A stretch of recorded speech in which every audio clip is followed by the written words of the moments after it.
Magandang araw mga bata! Magandang araw din po! Magsitayo tayong lahat para sa isang panalangin na pangunahan ng teacher. So, yung panalangin ng ating Pangulo at dahil ng pasensya ng Panginoon, maraming salamat po sa panibagong araw na ito. Naway bigyan niyo po kami ng sapat na katalinuhan upang may maibahagi po kami sa mga batang ito ng sarili po naming kaalaman. Kayo na po ang siyang bahala at siyang mauna po sa aming pag-uwi, Panginoon. Sa iyong pinakamataas na pupulit pasasalamat sa matamis na pangalan ni Jesus. Amen. So, maaari na tayo magsasayo.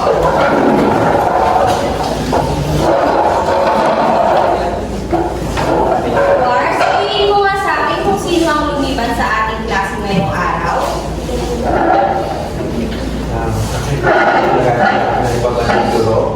Na wala pong lumipat sa ating klase ngayon.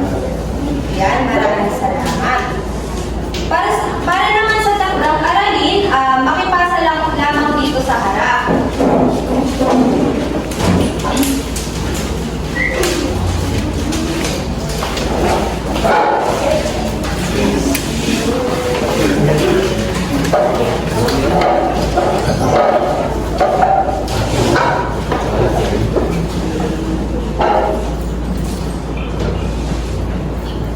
Sa ating balik-aral, sino ang nakakaalala ng huling pinag-aralan natin?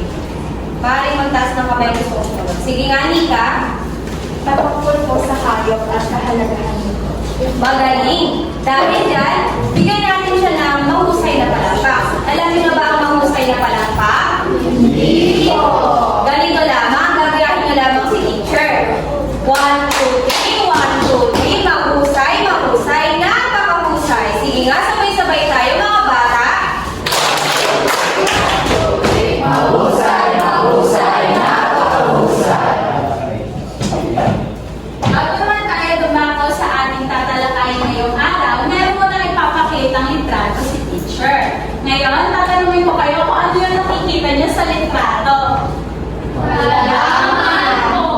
Ngayon, ano yung nakikita niyo sa halaman? Una po. So, ulit. Ngayon naman, ano yung nakikita niyo sa halaman? Ano? Ano yung iba't ibang bahagi ng halaman?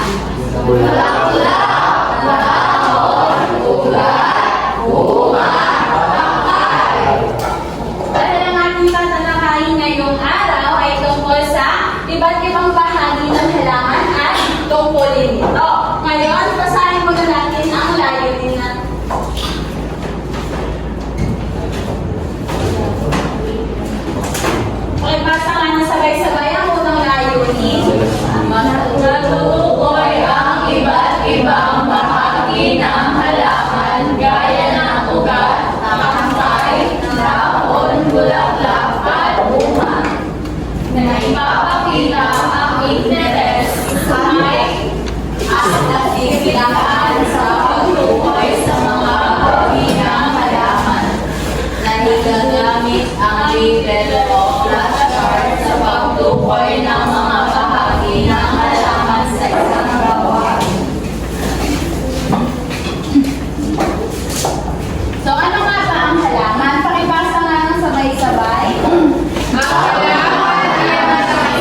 po mabuhay, ma'am. Okay, pwede po magtaas ang kamay yung Nessa. Gana po siya mabuhay. Okay, magaling. Pwede ba natin siya bigyan ng mahusay ka?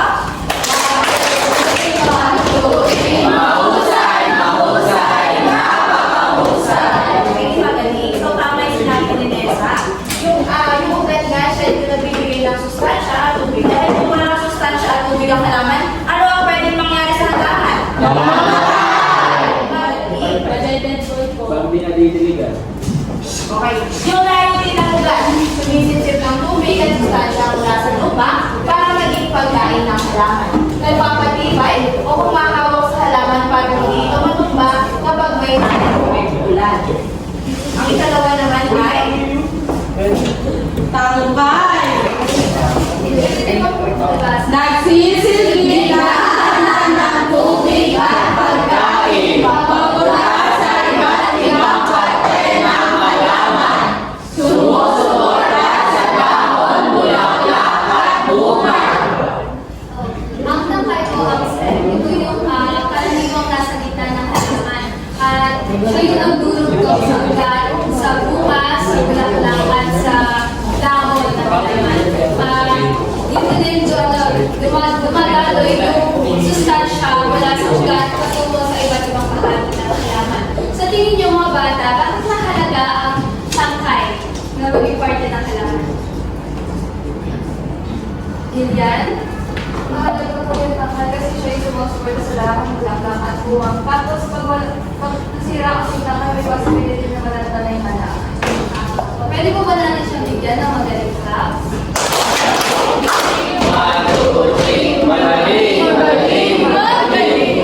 Tama. Ang tangkay ko kasi ay tuwing siya yung nagpapatatag sa halaman at dito din dumadaan yung sustansya. Pakibasa nga po ng sabay-sabay.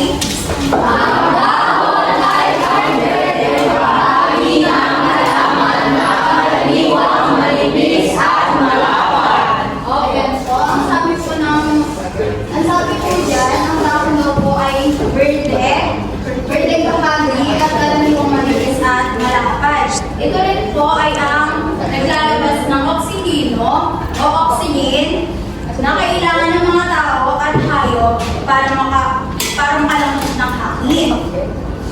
Nagpapanatili rin po ito ng temperatura ng mga halaman sa pamamagitan ng paglalabas ng tubig. At higit sa lahat, makakatulong din po ito sa halaman para makahina. Sa tingin niyo po, bakit po mahalaga ang dahon sa halaman? Ay, ma'am. Marian. Kasi po dito na wala yung pagkain ng halaman. Ayan. Bigyan nga po natin siya. Kung walang dahon, hindi makakagawa ng pagkain ang halaman. Kaya naman mawawalan ito ng enerhiya at unti-unting namamatay. Ano po sa tingin niyo yung mangyayari kapag nawala po yung dahon sa halaman? Sige nga po, Nessa. Mga matay din po yung wala nyo, tsaka po kasi ito po yung kumukuha ng nutrients. Tama. Mamamatay unti-unti ang halaman kapag nawala ang dahon. Pwede po bang mabasa ng sabay-sabay mga bata? Bulaklak. Ang bulaklak ay ang makulay at mabango bahagi ng halaman na karaniwang tumutungo sa tambay o taman. Ito ang bahaging ginagamit ng halaman sa pagpaparami mula sa bulaklak na buo ang bunga at buto. Ang bulaklak ang makulay at mapapahagi ng halaman. Nakaya mga tumutubo sa tangkay o bunga. Ito yung bahagi na baging ginagamit ng halaman sa pagpaparami. Tapos, mula sa bulaklak na bubuo yung bunga at buto. Sa inyong palagay, bakit mahalaga yung bulaklak sa halaman? Pwede kong pataas ng kamay. Dahil dito po nagpupunay ang bunga tsaka yung buto. Tama! Bigyan nga po siya ng 3 palangka. Mahalaga ang bulaklak dahil dito nagsisimula ang bagong buhay ng halaman. Kung walang bulaklak, walang Bunga. Tama! Tama! Bigyan ko ng tatong palakpak si Nessa. Kung ano, kung hindi magkakaroon ng bulaklak ang halaman, ano ang posibleng mangyayari sa halaman? Sige po, sir, naasin kayo. Po? Hindi ko nararating kasi wala ko kung isa na itong suuhan. Tama. Hindi makakapagkarami ang halaman dahil hindi na nagagaling yung bunga at butongan ng halaman. Ngayon naman, para sa ikahuling bahagi ng halaman, ang bunga. Maaari yung ugang basahin ng sabay-sabay ang bunga ay ang bahagi ng halaman na nagmumula sa bulaklak matapos ito mabulaklak. Sa loob. Sa loob ng bunga may mga buto na maaaring maging upang maging panibagong halaman. Sabi po dito, Ang bunga ay sa loob nito ay may buto na kung saan ay magiging panibagong halaman na kung saan ay magbubunga pa ng marami. Sa inyo pong palagay, ano po ang kahalagahan ng bunga? Kailan maaaring ba itong bahagi? Mahalaga po ang bunga kasi hindi tayo kumukuha ng pagkain sa araw-araw at hanap buhay tayo. Tama. Kung walang bunga, tama. Kung walang bunga, may makakain ba kayo sa isang halaman o sa isang puno ng halaman? Eh kung wala kayong bunga, ano kaya ang mangyayari kaya? Gugutom po tayo lahat at iba na po dito po Magaling. Kaya mga bata, tandaan nyo na ang bunga ay ang pinakamahalagang parte ng halaman sapagkat tayo ay marami makukuha ang benepisyo at ito ay nagdag pa sa ating negosyo. Opo. Sa nangalaman, meron kayong makikita mga patlang sa bawat parte ng halaman. Ang gagawin lamang ay isusulat lamang ito sa bawat parte ng halaman. Yes, ma'am. Ako po, babayo po. Magaling, bigyan natin siya ng tattoo pa. Yes, Joe.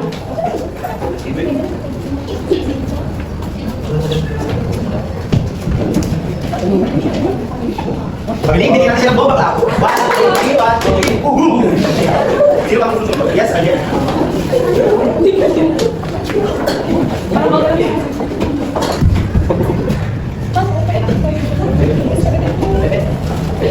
Yes, ma'am.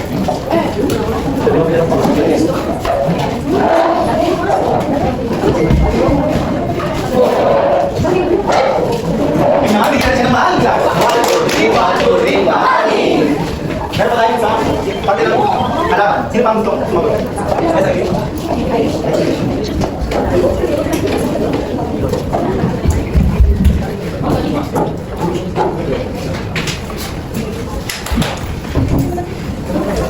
Ngayon naman, kailangan ang inyong mga sarili ng mahusay ka. 1, 2, 3, 1, 2, 3, mahusay, mahusay, Naman sa individual na gawain, narito ang palungkot. Itugma ang hanay A sa tamang sagot sa hanay B. Sulat ang titik ng tamang sagot. So mga bata, kumuha kayo ng malinis na papel upang sagutan ito. para naman sa ating pangkartang gawain, igugrupo ko kayo sa 4. Ito yung unang pangkat, pangalawang pangkat, pangatlong pangkat, at pang-4 na pangkat. Ngayon, meron dito ang litrato. Ang gagawin lang ay bubuin nyo ito at idikit sa harap. At pipili kayo ng isang representative nyo para magpaliwanag sa harapan. Pipili kayo ng isang parte ng halaman kung gaano ito kahalaga sa halaman. Naiintindihan ba?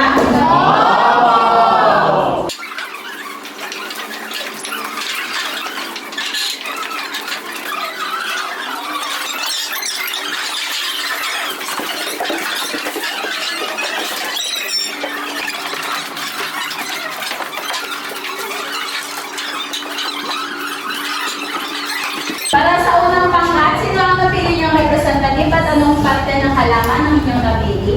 Salamat. Yung po kasi ako, yung pwede po is sinasabi ko, pati na halaman. Yung pagkatay daw